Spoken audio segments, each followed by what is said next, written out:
I'd like to ask you a question. Have you or do you know somebody who has or has owned a canary, a parakeet, a parrot, a cockatoo, a hamster, a rat, a chinchilla, tropical fish?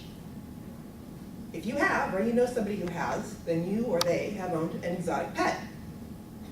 The California Department of Fish and Wildlife is in charge of determining what is an exotic pet and what's just a nuisance. They have classified all 17 species of hedgehogs, none of which are native to Northern California or North America as a whole, as nuisances. They are not allowed in California as an exotic pet. However, people are still bringing the African pygmy hedgehog into California either through thoughtlessness or ignorance or greed. I'd like to tell you a little bit today about what these animals are, the problems that they face, how they get here, and what we can do to help these innocents, these victims of California's legislature. In March of 2014, a Chula Vista man was arrested and convicted of bringing in 100 pounds of frozen, wild-caught sea cucumbers in the trunk of his car across the Mexican border. They're a delicacy. Apparently, wild-caught is better than farm-raised, much like salmon. In an interview with National Public Radio for Daniel Hajek in April of 2014, California Fish and Wildlife officials classified this as him making a cool $10,000 off of 100 pounds of sea cucumbers. But while they might have a superficial resemblance to a sea cucumber, an African pygmy hedgehog is not an aquatic animal. They're not even related to porcupines, even though they made their superficial resemblance. They're actually more closely related to moles. Porcupines are more closely related to rats. They're about the size of a guinea pig. They weigh about a pound. I've seen bigger teacupped Pomeranians. How do they get here? A lot of times their families bring them. They pack up, they move to California, they've got a job opportunity. They don't think about the family pet may or may not be legal in California. They don't issue green cards for hedgehogs. Some people see them on the internet. They're totally cool pets. They're an internet sensation. This little guy right here, this little picture, this is Biddy the hedgehog. Oh, sorry, Mr. Prickles. Biddy the hedgehog, according to the Toronto Star in May of 2015, when he died in March of that year, he had 685,000 followers on Instagram. BuzzFeed thought highly enough of him, they wrote an obituary for him. Cool pets, internet sensation. Other people see them, yeah, they want one. Their neighbors have got one, they think they're interesting. You can get them on the black market.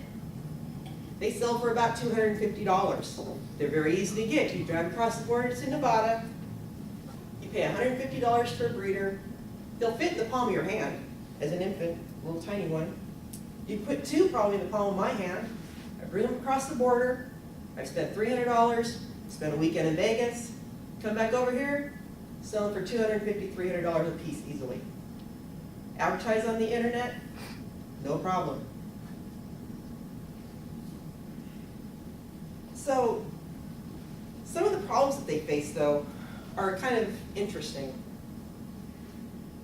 Dogbites.org is an organization, they're a nonprofit victims advocacy group for victims of dog bites. In 2005 to 2015, 360 Americans were killed in fatal dog bite attacks. 62% of those are from pit bulls.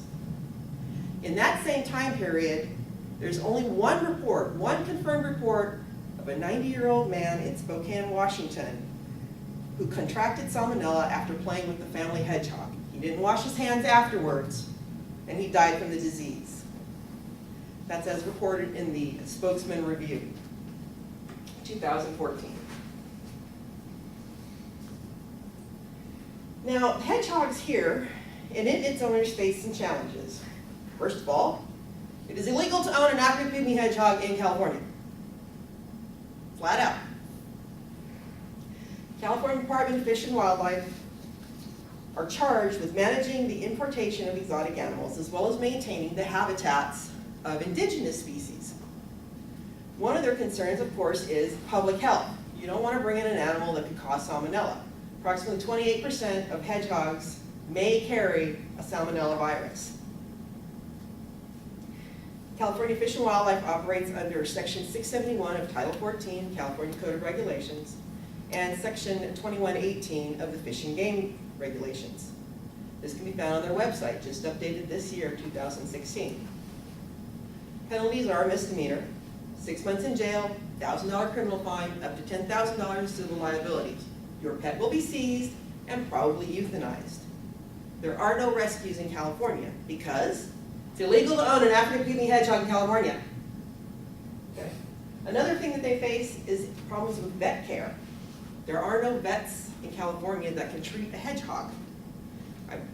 There is one that is just over the border in Henderson, so if you want to drive to Henderson and have your hedgehog treated, good luck. Hedgehogs are susceptible to cancers in the mouth, and they also have a degenerative disease called wobbly hedgehog syndrome, which is basically muscular dystrophy for the hedgehog. It'll eventually paralyze and kill them. So now you have a pet here, he may be a beloved pet that you brought with you from Oregon, a legal state. He develops a disease, there's nobody here that can treat him. Even if you find a vet that treats him, they may not know what medications to use. Common mite medications will kill a hedgehog. So hope they don't get ear mites. In December of 2009, Arlington, Texas authorities performed a raid on an exotic pet dealer in Arlington, Texas. They seized 27,000 exotic pets. This was on Nightline, NBC, ABC, all the news stations carried it. Many of them were illegal pets as well. Arlington actually got a tip-off from the federal government because this importer also had kinkajous, wallabies, sloths. Why you'd want a sloth for a pet? Not like they're real active. Among them were almost 800 African pygmy hedgehogs. Black market trade in animals is alive and well. It is the 5th largest contraband trade, as reported by Rachel Newer for Newsweek, May 2015. So how can we help these animals? Well, one thing is through legislation. Get the legislation changed. I have here letters to our local assemblyman, our local senator. If you'll sign with me today, I will take them down and mail them. I've already signed, and you can get a free hedgehog donut with it. But now that you've heard a little bit about what these animals are, some of the challenges they face, how they get here, something that we can do to help them, I'd like you to remember that people are bringing these animals into the state through thoughtlessness, through greed, through ignorance, and it's the hedgehog is the one that suffers for it. Gandhi once said, "The greatness of a nation and its moral progress can be judged by the way its animals are treated." Let's extend the greatness of our nation to these small animals, the size of a guinea pig, who have fallen afoul of our legislative process. Save a hedgehog. Save a life instead of donating blood. And save me from having to stand outside Walmart to get signatures.